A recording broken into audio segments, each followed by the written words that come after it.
May sapat na trabaho pero kulang ang kakayahan ng maraming aplikante. Kaya bukod sa dagdag trabaho, pakay ng isang kasunduan sa private sector ang upskilling o pagsasanay sa mga manggagawa. Nakatutok si Sandra Aguinaldo. Bumiyahe pa mula Northern Samar pa Maynila ang Business Administration graduate na si Rina Lynn para maghanap ng trabaho. Tiempo namang may job fair tulad nito na nag-aalok ng nasa 2,498 job vacancy. Isa sa pwedeng applyan ang target na posisyon ni Rina Lynn bilang teller sa isang malaking bangko.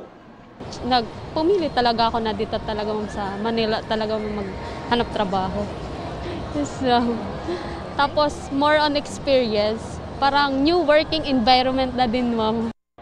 Nagbabaka sakali ring makahanap ng trabaho ang college student na si Rose Ann na gagraduate pa lang sa July at si Clarence na nagtapos ng K-12. Para makatulong na rin po sa parents po sa pagbabayad ng mga bahay, ng upa. Kailangan ko lang talaga po kuha ng experience po.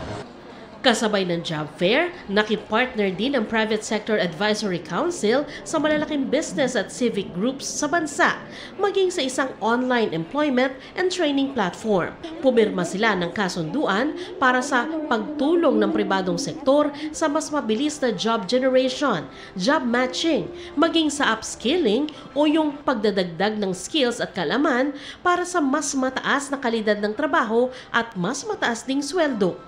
There are a lot of what we call small entrepreneurs out there who are what I call survival entrepreneurs. So, ang ginagawa natin ngayon is we are trying to upskill and reskill these entrepreneurs, no?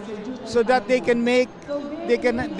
negosyo can have a differentiator. Definitely, there are some challenges in some of the positions, but I hope that, with all these job fairs that we are doing, it could also help. That is why today we announced that JobStreet by Seek now provides all employers across the country free access to job posting.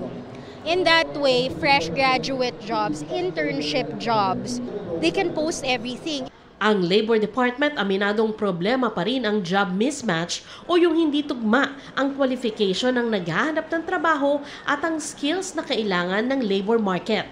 Pero ginagawa na ito ng paraan. I-upskill po sila o kaya i-align yung kanilang skill dun sa gusto nilang trabaho. Tuloy-tuloy din po yung ginagawang pagsusuri ng atin pong educational institution, DepEd at saka CHED. Para yung pong mga pagsasanay, mga tinatapos na kurso, pagkatapos po nila mayroon na silang makitang trabaho. Para sa GMA Integrated News, Sandra Aguinaldo, Nakatutok, 24 Oras.